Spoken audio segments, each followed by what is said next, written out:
네. 마음의 손을 한번 들어보겠습니다. 자, 나는 연초에 올해는 성경을 좀 이렇게 읽어봐야지 하고 다짐을 해봤다. 혹시 그런 사람도 있나요? 그 지금 이제 연말이잖아요, 그렇죠? 그 연말인데 11개월이 지나면서 내가 했던 그 다짐과 약속들이 어느 정도 지켜졌는지 여러분 한번 이제 한번 딱 돌아봅시다. 대부분 어릴 때 교회를 다닌 사람들은요, 나는 한 고등학교 이후로 교회 다녔다. 한번 손 들어볼까요? 고등학교 이후로.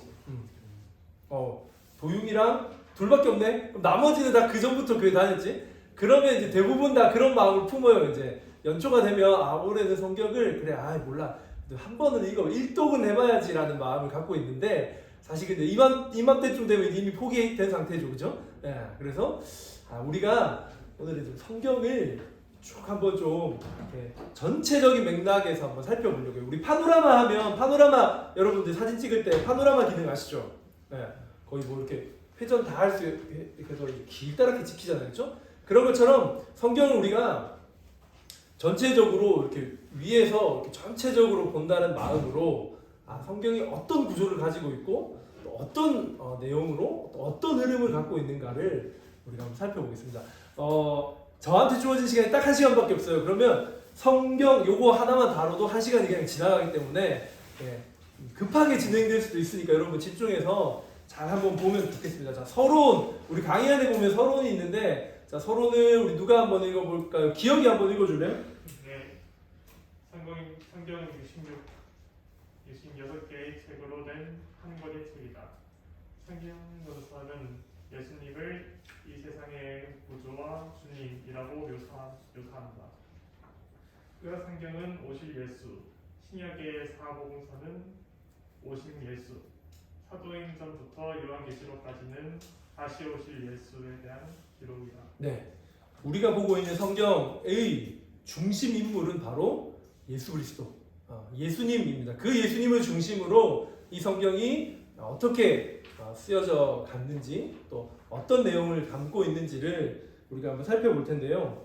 자, 지금 우리가 이제 책으로 가지고 현기 있네. 책으로 가진 성경책이 있잖아요, 그렇죠? 책으로 가진 성경책을 보면 창세기부터 요한계시록까지 쫙 있어요, 그렇죠? 아까 읽었지만 66권의 책이 있어요, 그 안에.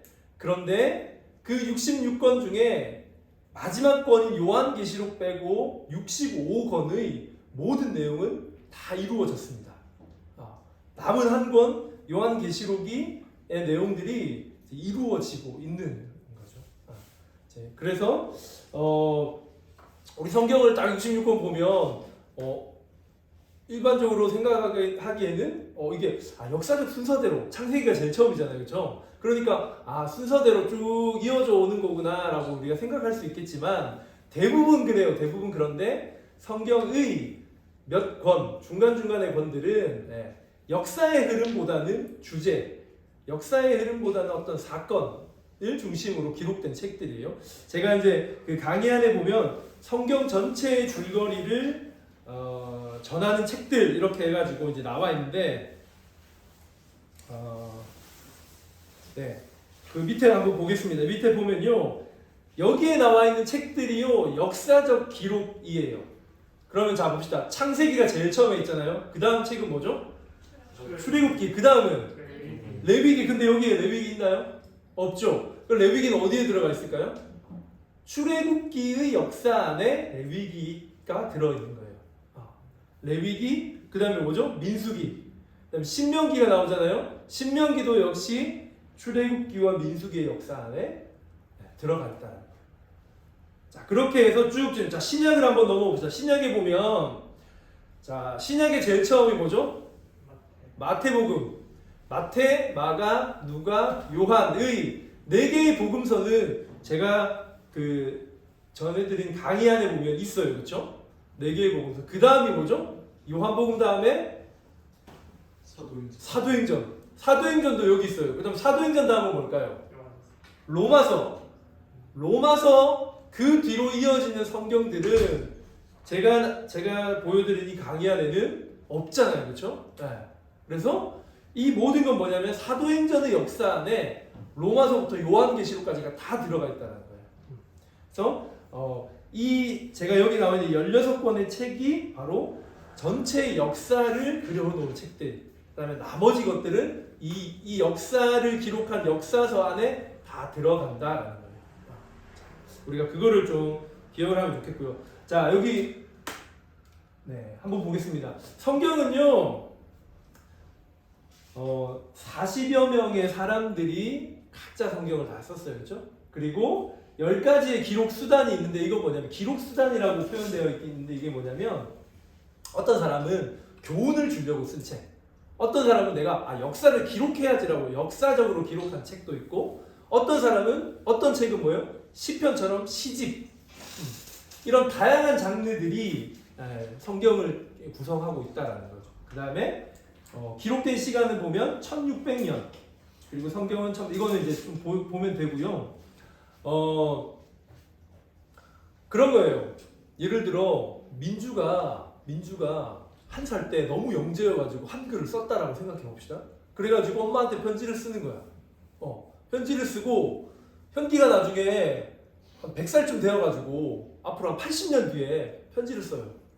그 다음에 원섭이의 아들의 아들이 다 커가지고 어른이 돼가지고 또 하나 편지를 쓰는 거야. 그런데 이 모든 편지를 다 모았더니 하나의 주제, 하나의 흐름을 갖고 있는 완성된 책이 되었다. 이게 바로 성경인 거예요. 그래서 성경은 분명한 역사적 사실이고, 성경은 하나님이 기록하신 말씀으로 된 책이라는 걸 우리가 꼭 기억해야 되겠습니다. 자, 우리 성경 말씀을 하나 찾아보겠는데요. 어디를 찾냐면 디모데후서. 자, 디모데후서 한번 펴보겠습니다. 3장.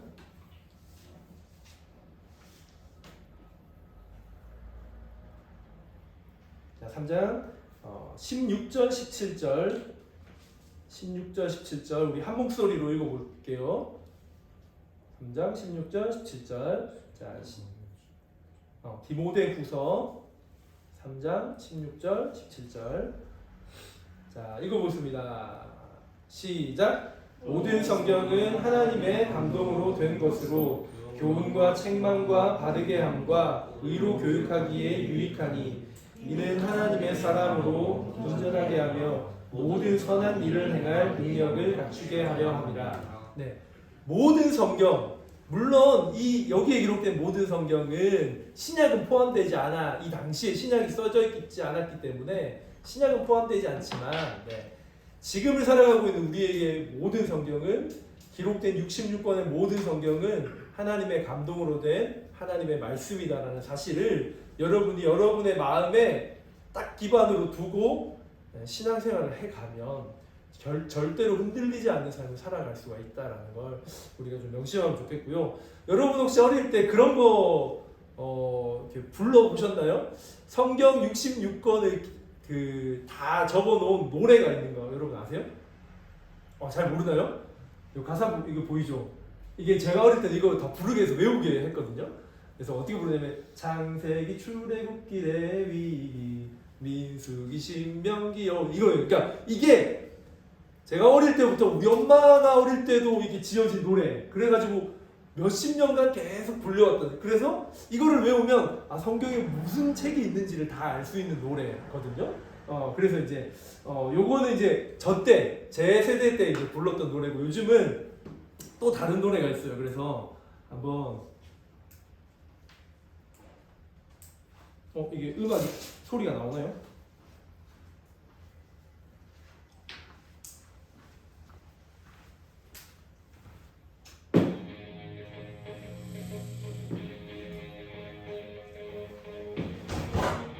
네, 요새는 힙합으로. 잘 한번 보세요. 내가 아는 책들 여러분 다 있습니다. 원래 이거 할 때 이게 시키는데 요까지 못 시키겠고.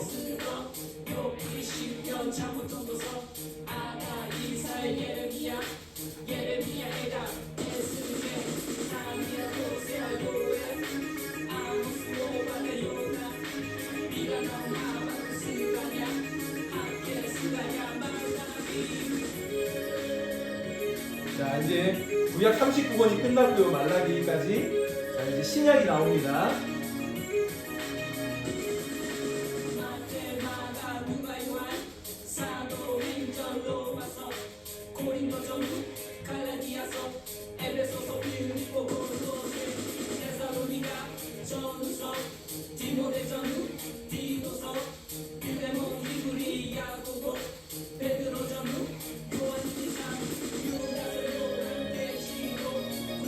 구약 39권, 신약 27권.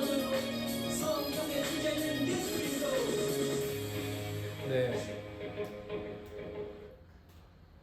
자, 먼저 우리가 구약을 다뤄볼 텐데 구약은 좀 짧게 하고 넘어갈게요. 구약은 이렇게 돼 있어요. 요 보면 돼요.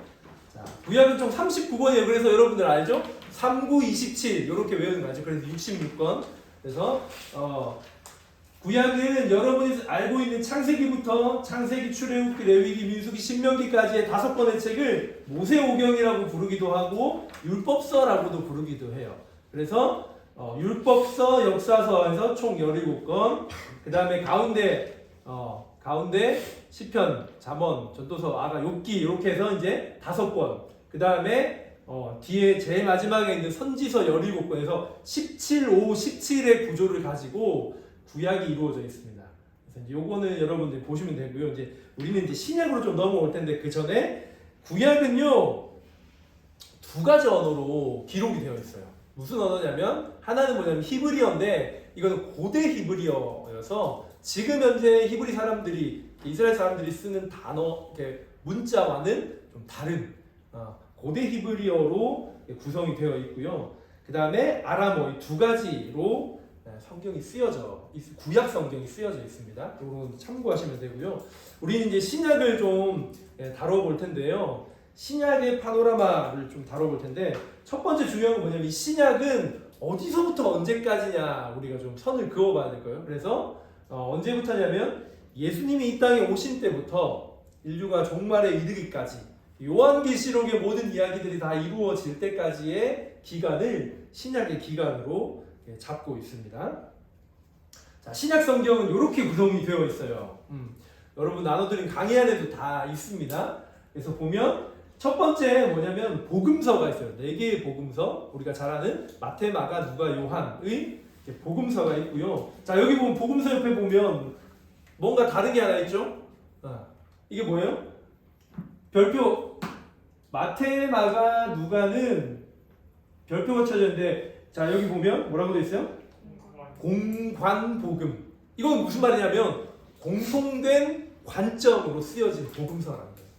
그래서 실제로 마태, 마가, 누가가 쓴 이 복음서를 딱 비교해 보면 공통된 사건, 공통된 예수님의 이야기들이 많이 있다는 거예요. 그래서 이 마태, 마가, 누가의 복음서를 한 장으로 이렇게 딱 겹쳐보면 겹쳐지는 부분이 참 많이 있어요. 그래서 같은 사건이 언급돼요. 그리고 어떤 사건 뒤에는 어떤 사건 이런 순서들도 같은 내용들이 참 많이 있고요. 유사한 단어들도 많이 썼어요. 왜 그러냐면 마가복음이 성경에서 신약 성경 중에 이 복음서 중에 제일 먼저 쓰여졌거든요. 마가복음을 보고 마태와 누가 복음들이 이렇게 쓰여진. 그래서 유사점들이 많이 있다는 거예요. 그리고 요 3개의 복음서들은 뭐냐면요. 예수님께서 지상에 이 땅에 살아가셨을 때의 삶과 또 그분의 인성에 대해서 집중적으로 써놓은 책. 그래서 마태, 마가, 누가 복음은 공통점이 참 많다. 공통된 관점으로 예수님을 바라보고 있다. 그런 복음서다라는 걸 우리가 이해하고 요 복음서를 보면 우리 이게 성경 통독하다 보면 그런 때가 가끔 있거든요. 이렇게 이제 겨울 되면 성경 통독 수련회 이런 것들을 해요. 그래 보면 이게 이제 막 읽다가 내가 가끔 졸았어. 그런데 눈을 떴는데 이 사건은 방금 읽은 것 같은데 또 읽고 있는 거야. 근데 이게 보면 마태복음에 나왔던 사건이기도 하지만 넘어왔는데 마가복음에도 똑같이 기록되어 있는 거야. 누가복음에도 똑같이 기록되어 있는 거야. 공통된 관점으로 그래서 40몇 % 이상에서 53%까지 공통된 기록들이 이 마태, 마가, 누가복음에 적혀져 있다.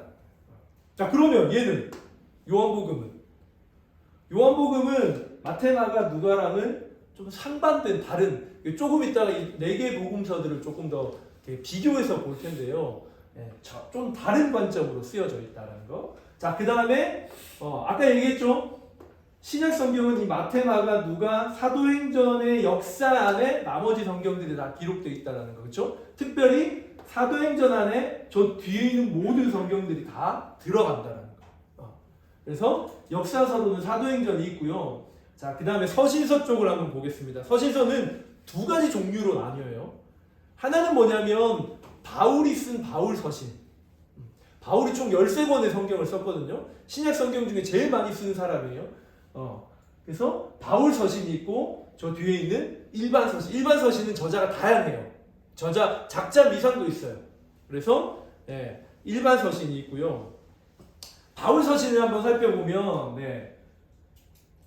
전반 이렇게 2 부분으로 나눌 수 있는데 하나는 뭐냐면 교회에게 쓴 편지예요. 이거는 뭐냐면 로마서는 뭐냐면 로마 교회, 고린도는 뭐냐면 고린도 교회. 이 앞에 지명 이름이거든요. 우리로 치면 뭐라고 하지? 석장 무슨 서가 되겠지? 예를 들어 여기가 석장이니까 사도 바울이 이곳에 있는 교회에게 이곳에 있는 그리스도인에게 편지를 쓴다면 석장서 이렇게 하면 좀 이상한데? 아무튼 이 지명이 책의 이름, 성경 책의 이름이다라는 걸 알면 되고요. 그 중에 바울이 쓴 바울 서신 중에 여기 보면 다이아몬드 있죠? 요 에베소서, 빌립보서, 골로새서 그리고 옆에 보면 빌레몬서까지는 뭐냐면 옥중서신이에요. 옥중서신이란 말은 뭐냐면 바울이 감옥에 갇혀서 쓴 편지예요. 바울이 첫 번째 이제 1차 로마에서 처음 감옥에 갇히거든요. 근데 이 감옥은 뭐냐면 여러분 혹시 감옥 갔다 오신 분은 아무도 없으시죠? 있으시면 안 될 텐데 구치소라도 없죠. 저도 안 가봐서 모르지만 드라마를 보면 모든 자유가 다 억압된 만날 수도 없고 그렇죠? 면회 오면 면회도 허용되는 때가 있고 안 되는 때가 있잖아요. 근데 이 바울이 갔던 감옥은 뭐냐면요 자유롭게 사람을 만날 수 있는 감옥. 그래서 집 밖으로는 바울이 못 나가. 이런 구조였던 거예요. 그래서 이 감옥 안에서 바울이 쓴 편지가 요 4권입니다. 그래서 옥중서신. 그리고 요 옆에 있는 개인에게 쓴 편지를 보면 앞에 나와 있는 요건 뭐냐면 디모데 전서는 뭐예요? 디모데에게 쓴 편지. 이건 사람이에요. 한 개인. 디모데에게. 그 다음에 디도서는 뭐예요? 디도에게. 그다음 빌레몬서는 빌레몬에게 쓴 편지가 바로 바울 서신에 들어가 있다는 거예요. 특별히 여기 보면 디모데 전서, 디모데 후서, 디도서는 뭐냐면 우리가 뭐라고 부르냐면 목회 서신이라고 불러요. 목회 서신. 그래서 이 디모데와 디도가 누구냐면요 에베소 교회의 목사님이에요. 디도는 그레데 섬에 있는 교회의 목사님이에요. 그래서 바울의 제자거든요. 그래서 바울이 야 너 목사로 교회에서 사역할 때 요렇게 해야 돼. 요건 요렇게 해야 돼. 요거를 설명해 주는 거예요. 그래서 목회 서신이라고 우리가 부른다. 자, 뒤에 있는 일반 서신들은 우리가 좀 이따가 신약 전체를 좀 바라보면서 나누도록 하겠습니다. 자, 우리가 이 신약 시대를요, 신약을 시대별로 좀 분류를 할 수가 있어요. 그래서 보면, 자, 첫 번째는 뭐냐면 예수님의 이야기들을 담은 복음서를 중심으로 한 복음 시대예요. 복음 시대. 그리고 두 번째는 뭐냐면 사도행전 1장부터 12장까지 기록되어 있는 초대교회 시대. 그 다음에 세 번째 사도행전 13장부터 28장까지 나와 있는 선교 시대로 분류를 할 수가 있습니다. 여기 보면 성경은 여기 다 기록되어 있죠. 그래서 그 다음에 주인공은 이 복음 시대의 주인공은 바로 예수님 이야기니까 그렇죠. 그 다음에 초대교회 시대는 누구를 중심으로 움직였냐면 예수님의 수제자인 베드로를 중심으로 움직였어요. 베드로 중심의 이야기들이 펼쳐지고요. 활동 지역은 뭐냐면 이스라엘이라는 그 공간 안에서 벌어집니다. 그 다음에 사도행전 13장부터 28장까지 이어진 이 선교 시대의 중심은 우리가 잘 알고 있는 바울이 중심 인물, 주인공입니다.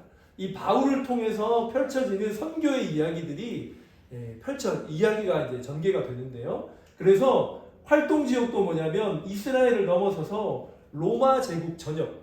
이 로마 제국이라고 하면 이 당시 로마가 세계를 지배했던 시대이기 때문에 로마 제국이라고 하는 것 자체가 뭐냐면 전 세계의 개념이라는 거예요. 그래서 요 신약을 세 개의 시대로 나누고 또 세 개의 시대별로 주인공은 누구며 활동 지역은 어땠는지 우리가 조금 살펴봤습니다. 여러분들 이거 이제 성경을 읽을 때 여러분들 이거 좀 잘 살펴보면 이해하고 보면 훨씬 더 성경 이야기를 잘 들려올 겁니다. 자, 신약 성경은 뭘로 쓰였냐면요, 거의 대부분은 뭐냐면 이 헬라어로 쓰였어요. 헬라어. 그래서 대부분 거의 모든 내용이 헬라어로 쓰였고요. 아람어가 있긴 한데 아람어는 뭐냐면 요 밑에 나와 있는 이 8개만 아람어로 쓰여져 있습니다. 왜냐하면 이스라엘 우리나라에도 왜 그런 거 있죠. 일제 강점기 시대 때 쓰여졌던 표현들 단어 우리가 말할 때도 보면 일본어들 많이 쓰잖아요, 그렇죠? 그럼 뭐 이게 물론 뭐 모든 걸 일제 강점기의 잔재라고 말할 수는 없겠지만 표현이나 이런 것들이 문화적으로 계속 전해져 오는 경우가 있어요. 이 아람어도 마찬가지예요. 이 아람어도 이스라엘이 나라가 멸망하고 지배당하면서 아수르나 페르시아 제국이 썼던 단어들, 표현, 이렇게 언어들이기 때문에 이스라엘 사람들에게도 여전히 남아 있는 거예요. 자, 혹시 여러분 여기 첫 번째 단어 달리다굼 무슨 뜻이죠? 이거 언제 얘기한 거죠? 신약에 나오는 건데 달리다굼.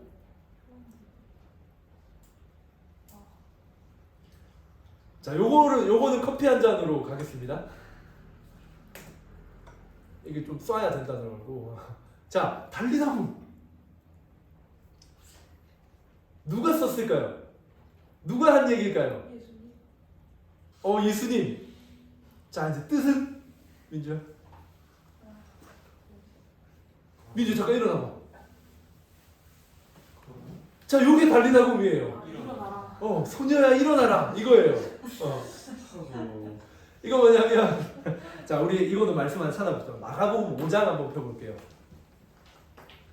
마가복음 5장 어디 펴냐면 41절.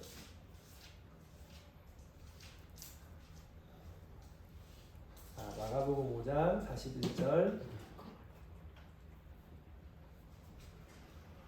자, 한번 같이 읽어볼까요? 시작. 그 아이의 손을 잡고 이르시되 달리다굼 하시니 번역하면 곧 내가 내게 말하노니 소녀야 일어나라 하십니다. 이게요, 달리다굼이라는 뜻이 뭐냐면 아람어인데 일상적으로 쓰이는 말이에요.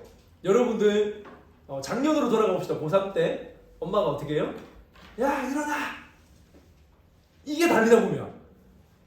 일상적으로 모든 가정에서 쓰이는 표현이었어요.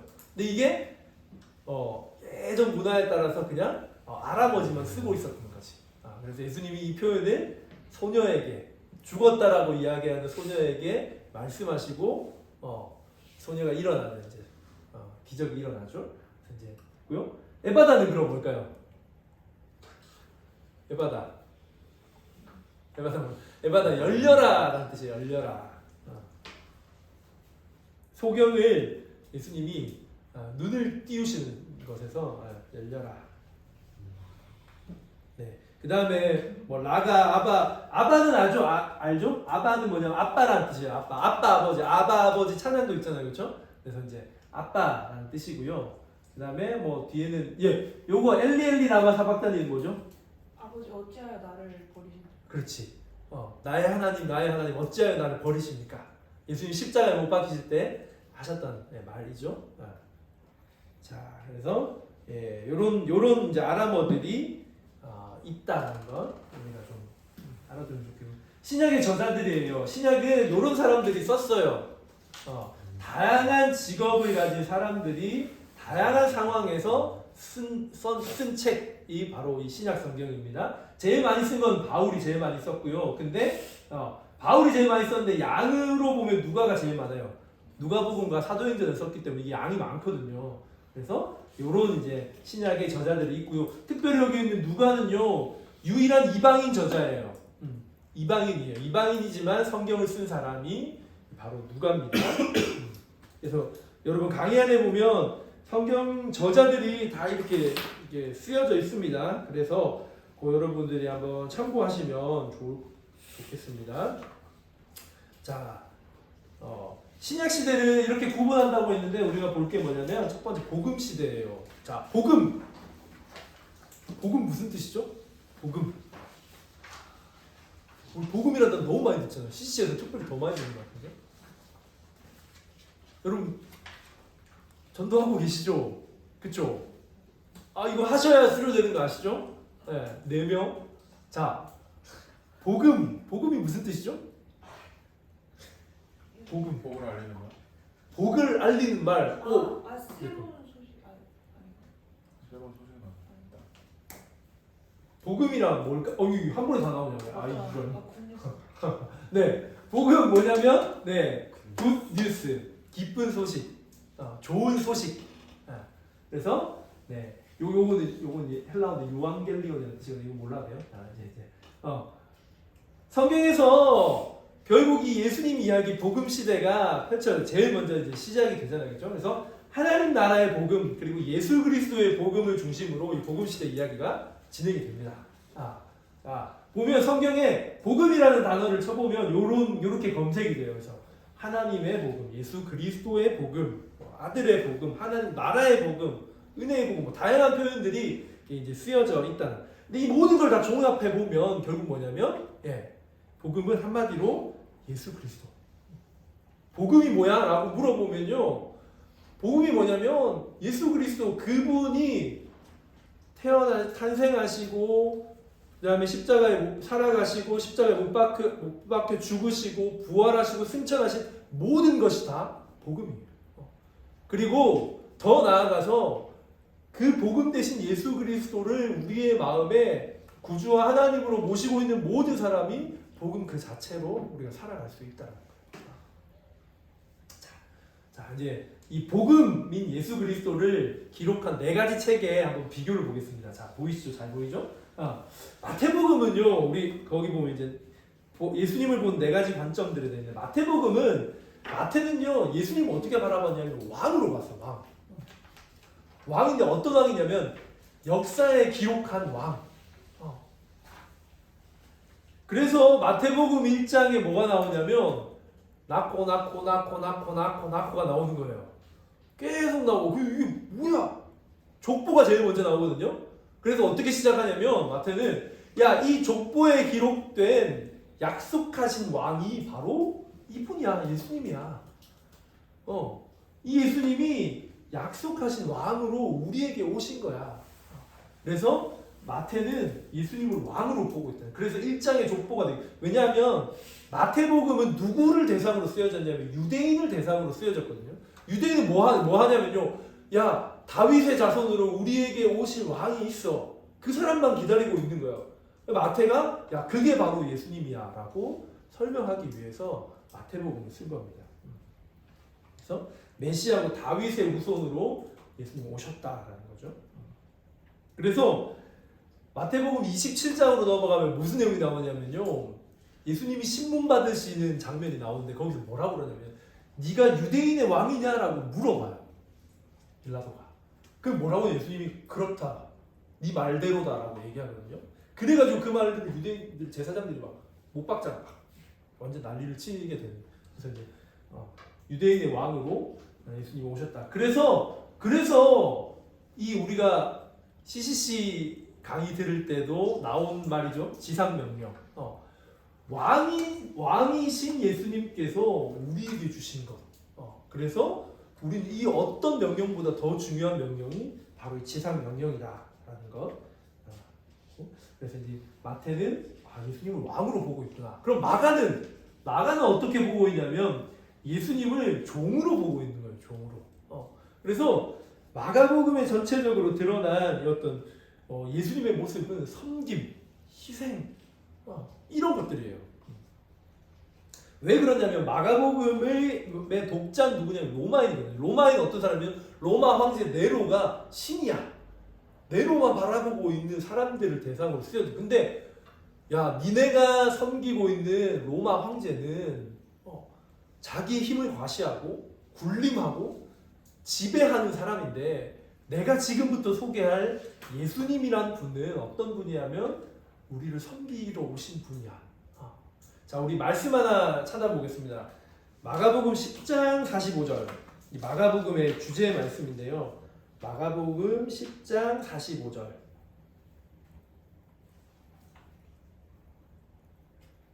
자, 이것도 같이 한번 읽어보겠습니다. 시작.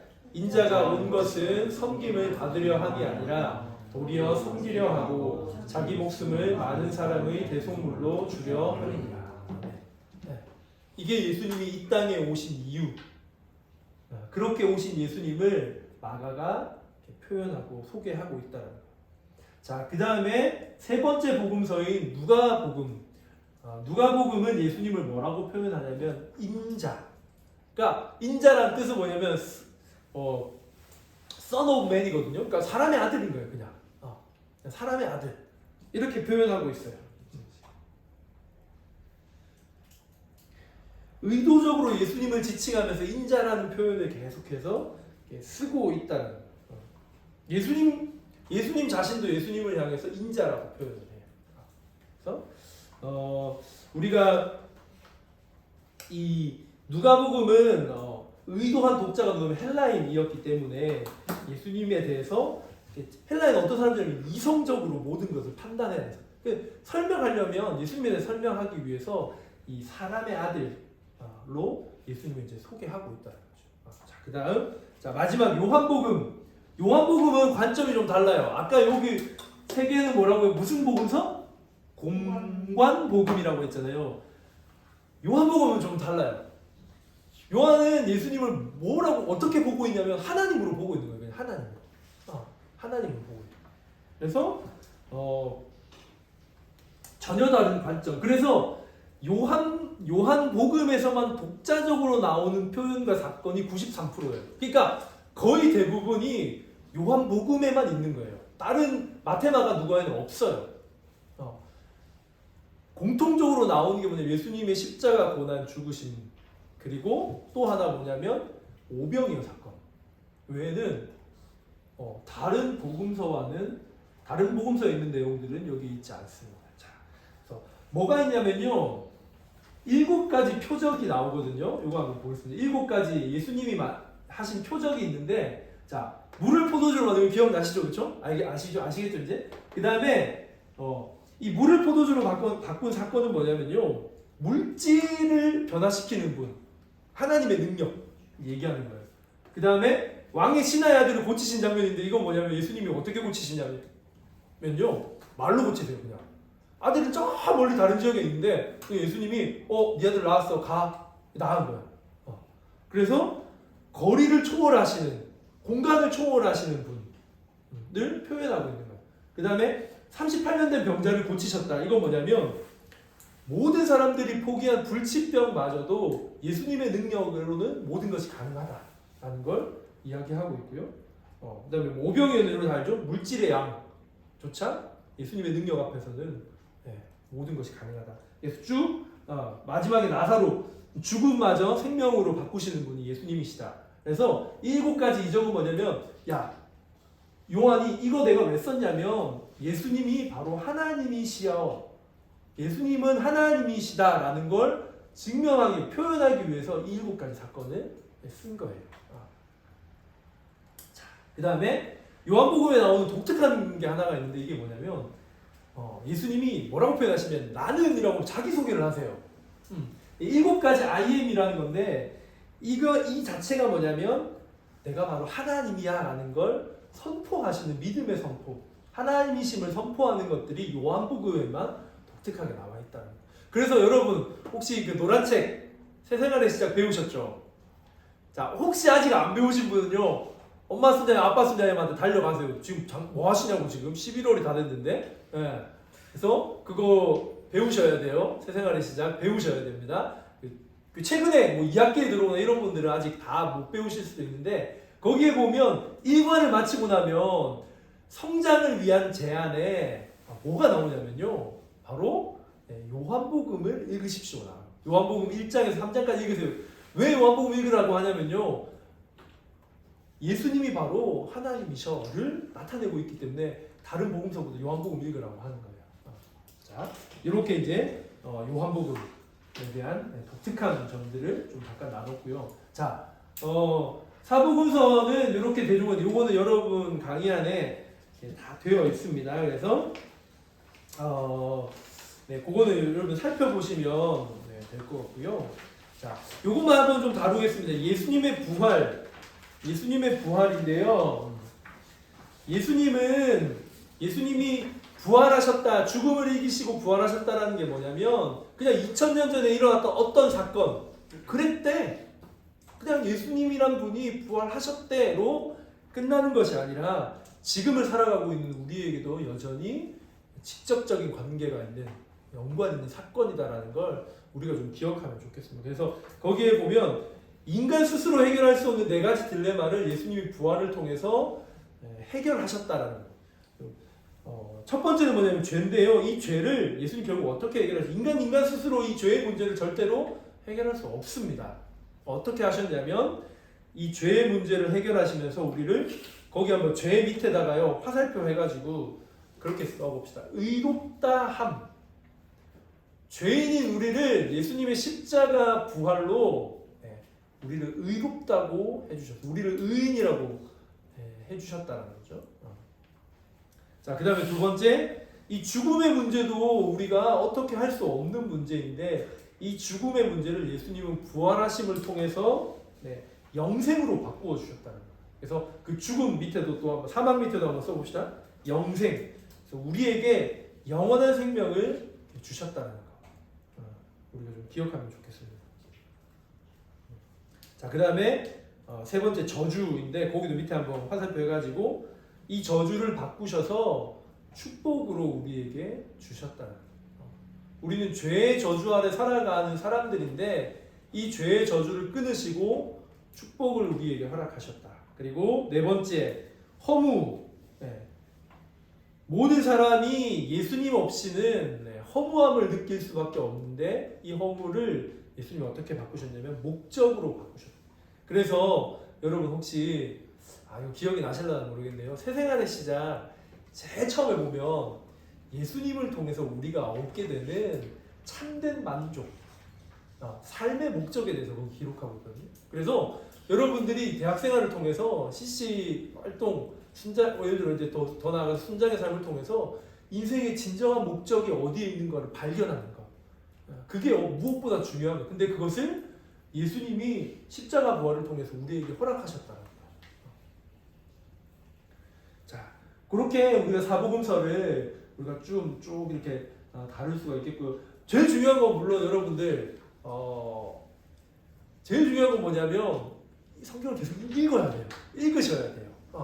그래서 성경을 읽지 않으면 이 강의를 아무리 들어봐야 그냥 훅 지나가는 것밖에 되지 않거든요. 그래서 성경 그래서 여러분 연초가 되면 여러분 또 다짐하실 거예요. 아마 올해는 한번 읽어보겠다.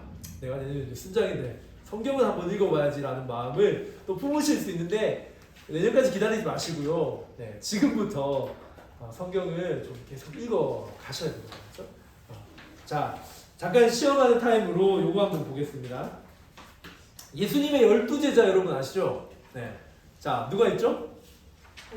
베드로, 또 요한, 유다. 자, 12제자인데 도마.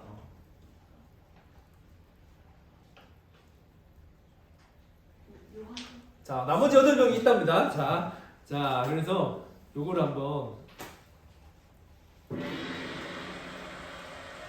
노래 한번 들어보세요. 그래서 내가 몰랐던 이름들을 한번 보겠습니다. 멜로디가 어디 눈에 뒤에 있죠?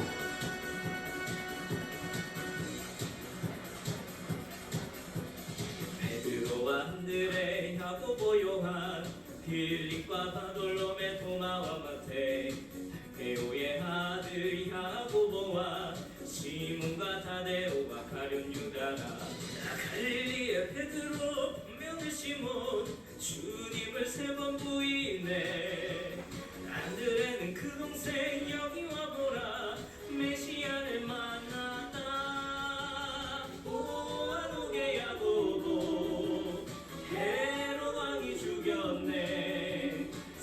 사도 요한 한모섬의 유배 마리아를 부탁해 아버지를 내게 보여주소서 빌립아 네가 나를 알지 못하냐 참 이스라엘 사람 나다나엘은 무화과나무 아래 아돌롬에 의심 많은 두두모 산둥이 도마 레위는 세리마테 열심 담은 시보는 독립운동가 낙타물은 야고 갈릴리의 유다는 마음 넓은 다데오 그러나 가룟 유다는 등삼십의 배반 예수님 12제자 네.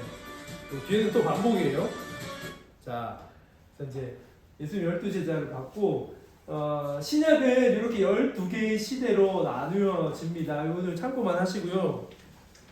자, 요 사도행전 1장 8절 말씀 우리 이제 사도행전 쪽으로 좀 넘어갈 텐데 1장 8절 한번 같이 읽어보겠습니다. 시작. 오직 성령이 너희에게 임하시면 너희가 권능을 받고 예루살렘과 온 유대와 사마리아와 땅끝까지 이르러 내 증인이 되리라.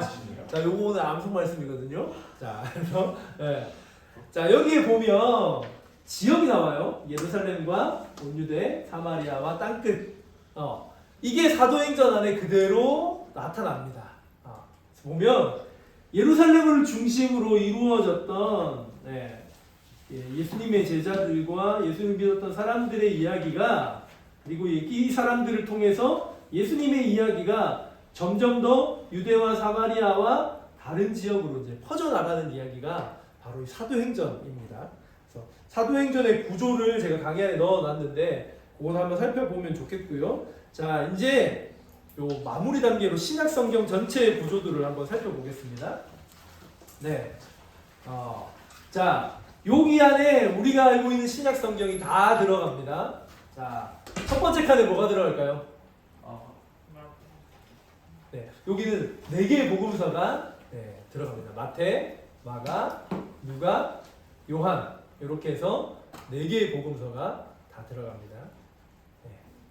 이제 굳이 연도로 치면은 마가복음이 AD 70년경 제일 빨리 쓰여졌고요. 마태, 누가가 80년경, 요한은 반모섬에 유배돼서 제일 나중에 요한이 노년에 90년경에 쓰여진 책입니다. 그래서 이제 대략적으로 시대를 그렇게 나뉘고요. 자, 그 다음에 아까 얘기했죠. 요 세 개를 공통된 관점으로 바라보는 공관복음이다라는 거 우리가 좀 기억하면 좋겠고요. 자, 그 다음에 이제 요 뒤로 이어지는 여기서부터 저 끝까지 이어지는 모든 역사가 이 사도행전 안에 들어가 있다는 거. 사도행전은 특별히 이 바울이 사도행전 13장부터 이제 선교 여행을 떠나요. 그래서 자, 여기 보세요. 여기 보면 요 네모칸 있죠? 여기는 다 바울이 지은 바울 서신. 요 밑에 쪽에 있는 거는 다른 사람들 쓰는 일반 서신이에요. 하나씩 한번 살펴보면 첫 번째는 뭐냐면 여기 1차 전도 여행이에요. 요 칸이. 요 라인 역사적으로 볼 때 요 라인이 뭐냐면 1차 선교 여행. 바울이 떠났던 1차 선교 여행이에요. 그때 쓰여졌던 책이 뭐냐면 바로 갈라디아서입니다. 제일 먼저 쓰여진 책이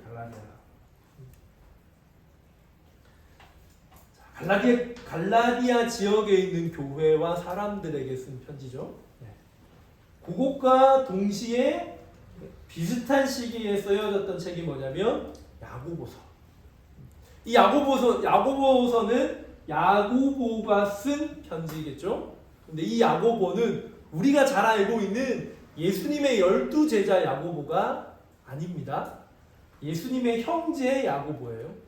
처음에 예수님을 귀신 들렸다, 우리 형 또라이예요 했던 그 야고보가 나중에 예수님을 하나님의 아들로 인정하면서 야고보서를 쓰게 되고 그 다음에 초대교회의 중요한 리더로 살아가게 됩니다.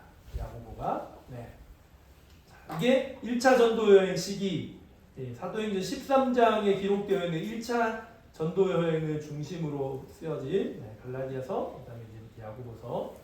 자, 두 번째는 뭐냐면 2차 전도여행이겠죠. 이 1차 전도 여행은요, 바나바와 바울이 둘이 전도 여행을 가요. 선교를 가요. 우리 이제 1월 되면 어디 가죠? 기도주요. 어디? 겨울 기도 수련회는 12월에 있죠. 1월 되면 우리 어디가? 비행기 타러 가야지. 아, 어디서 왜 안 가? 가야지. 이거 CCC에서만 얻을 수 있는 기회예요. 단기 선교는 어디서도 이 기회를 얻을 수가 없어요. 네. 이 2주간 교회에서 가면 막 5박 6일, 4박 5일 이렇게 가잖아. 그래서 이 2주간 진짜 영혼들을 만나고 복음을 전할 수 있는 정말 좋은 기회예요.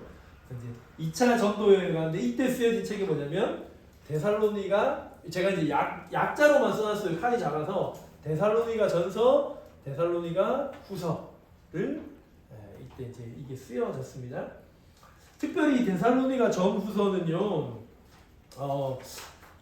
뭐가 좀 있냐면 데살로니가 교회 자체에 뭐가 있었냐면 예수님이 다시 오신데 재림에 대한 이야기들이 이렇게 많은 이슈가 됐어요. 그래서 이 재림에 대해서 오해도 많고 이상한 정보도 많은 거예요. 그래서 바울이 어떻게 썼냐면 재림은 이래, 예수님이 다시 오시면 이렇게 오셔라는 거를 써놨어요. 데살로니가 전서에 보면 이 기록이 많이 되어 있거든요.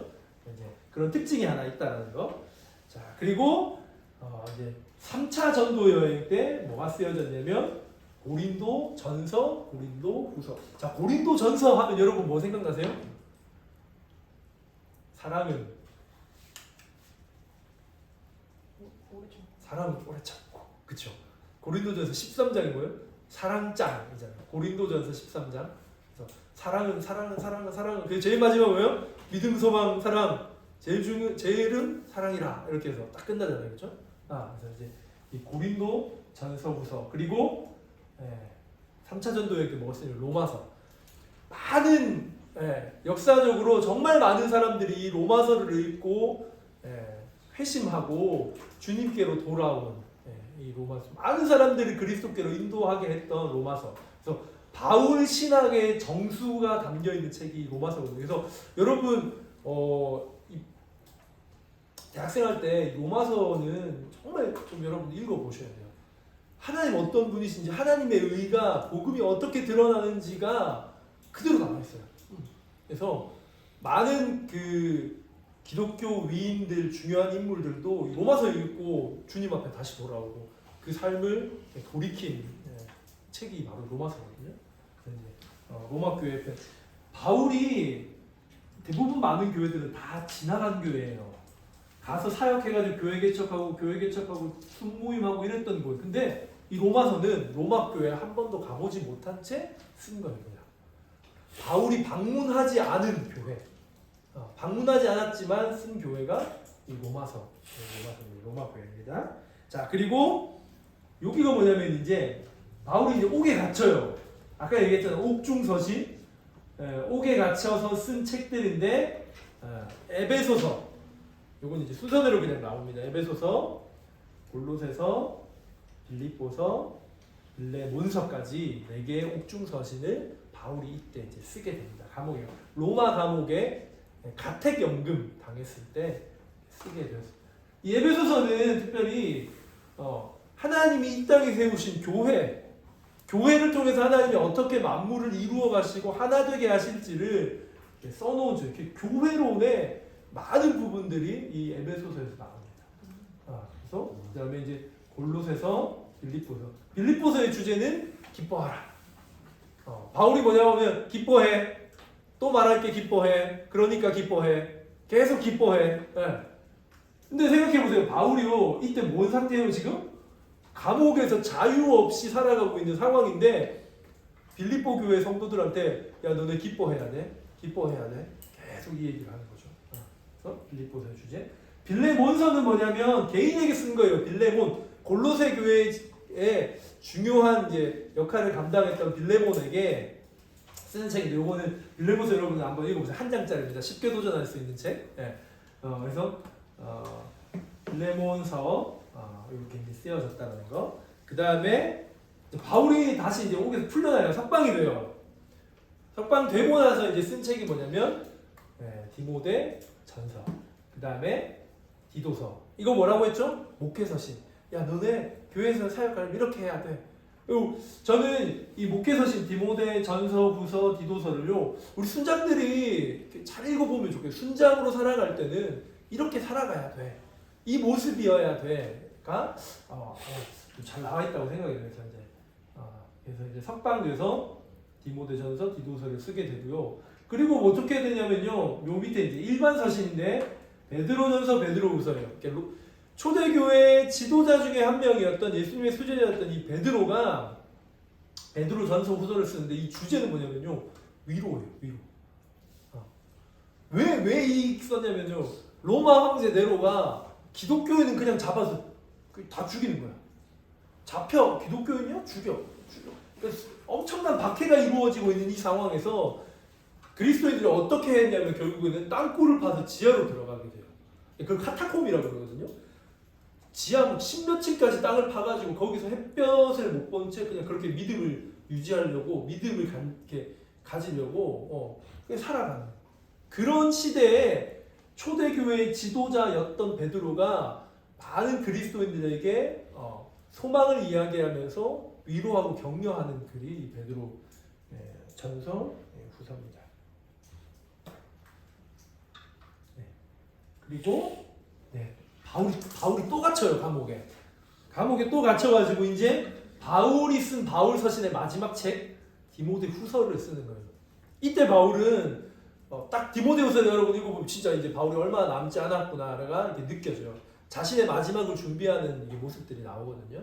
이제 디모데 후서, 그 다음에 이때 히브리서는요 신약 성경 27권 중에 유일하게 누가 썼는지 모르는 책이에요. 작자 이상.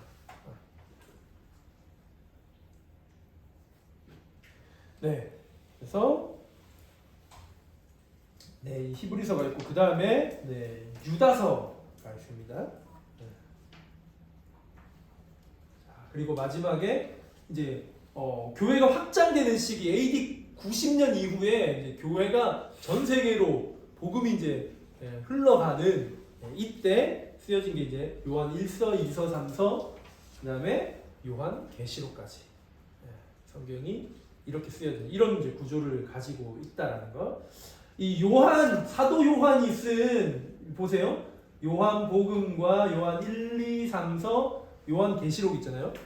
요거를 저 이렇게 이제 한번 좀 보고 싶습니다. 이 요한 복음은요, 믿음, 소망, 사랑으로 좀 연결시켜서 요한 복음은 뭐냐면 하나님이신 예수 그리스도를 향한 믿음에 포커스가 맞춰져 있어요. 믿음. 그리고 요한 1, 2, 3서는 어디에 포커스가 맞춰져 있냐면 사랑. 예수 그리스도를 향한 사랑. 또 그분이 우리에게 주시는 사랑을 이야기하고 계시록은 마찬가지. 다시 오실 주님에 대한 소망. 주님이 다시 오셔. 이거에 대한 소망이 여기에 있다.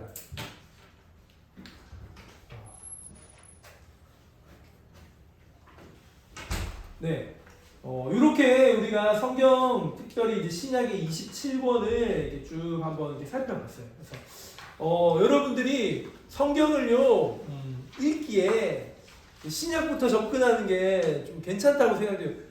구약은 참 이게 표현도 어렵고 길고 하기 때문에 신약부터 접근해서요.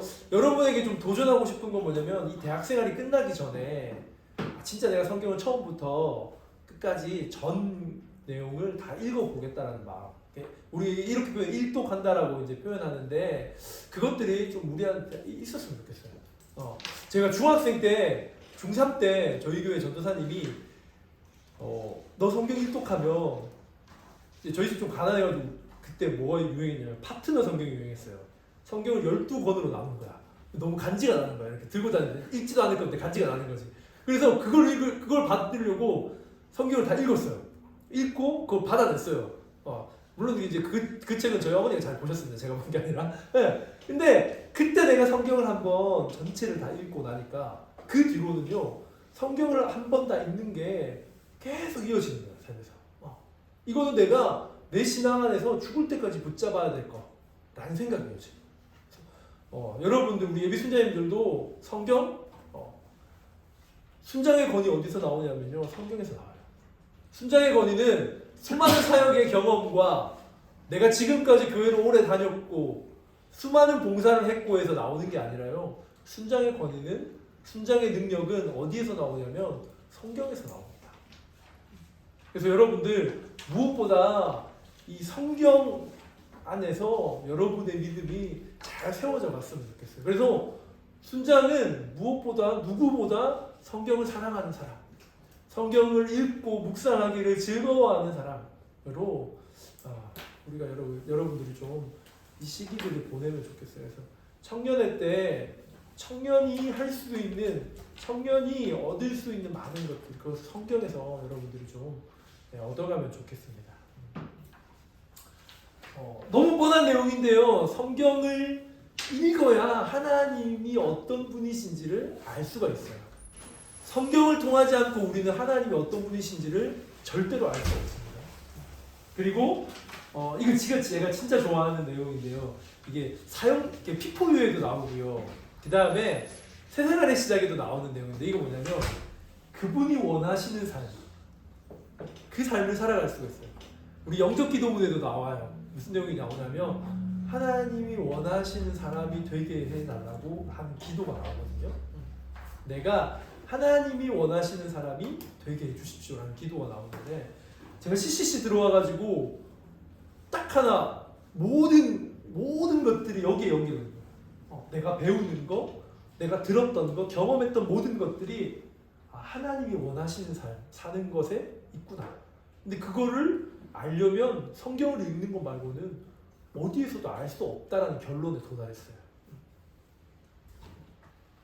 그래서 여러분, 성경을 통해서 하나님이 우리에게 주신 참된 행복과 완전한 만족을 경험하는 여러분들의 대학 생활이 되면 참 좋겠습니다. 그래서 지금 이제 오늘 11월 22일이잖아요, 그렇죠?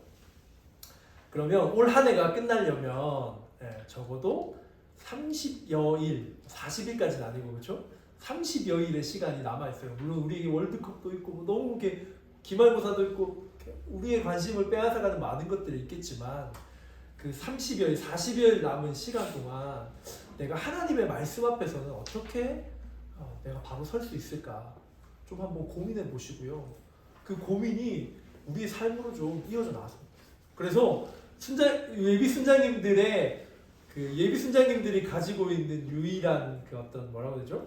특권이 있는데, 이게 뭐냐면 내가 하기 좀 힘든 걸 순장님과 함께 할 수 있다는 거예요. 순장들은 자기 스스로 해야 돼. 근데 여러분들은 순장님, 그러면 여러분의 순장님들도 성경을 읽힐 수가 있는 거예요. 여러분들이 알겠죠? 우리 아빠 순장님 성경을 잘 안 읽으신 것 같은데 내가 성경 읽자고 좀 얘기해야겠다. 그래서 순장님 우리 같이 읽어요. 수모임 끝나고 한 장 읽는 거라든지 우리가 할 수 있는 것들이 참 많이 있거든요. 그래서 무엇보다 성경을 우리의 생활 깊숙이 가까이 두고 말씀을 좀 잘 읽어가는 삶을 우리가 좀 살아가면 좀 좋겠습니다. 우리 시간에 한 가지만 좀 놓고 기도하면 좋겠는데요. 물론 시간의 제약 때문에 이 정말 긴 이 성경의 모든 내용들을 다 다룰 수가 없습니다. 그렇지만 여러분 안에 한 가지 중요한 것, 내가 이 말씀을 통해 하나님을 제대로 알아가겠다. 이 말씀을 읽으며 하나님이 어떤 분이신지를 알겠다, 알고 싶다라는 마음. 그래서 하나님, 내 안에 하나님 말씀을 통해, 성경을 통해 하나님을 알게 해주십시오. 성경을 계속해서 읽어가게 해주십시오. 내 능력과 의지로 잘 되지 않는데 하나님, 성경 하나님 나에게 마음도 주시고 능력도 주시고 기회도 주시고 상황도 주셔서 말씀을 잘 읽을 수 있도록 하나님 도와주십시오라고 우리 시간 우리의 말씀 읽는 우리의 삶을 위해서 우리 한번 기도하면 좋겠습니다. 다 같이 기도하겠습니다. 하나님 아버지 감사합니다. 하나님 우리에게 성경을 주셔서 감사합니다.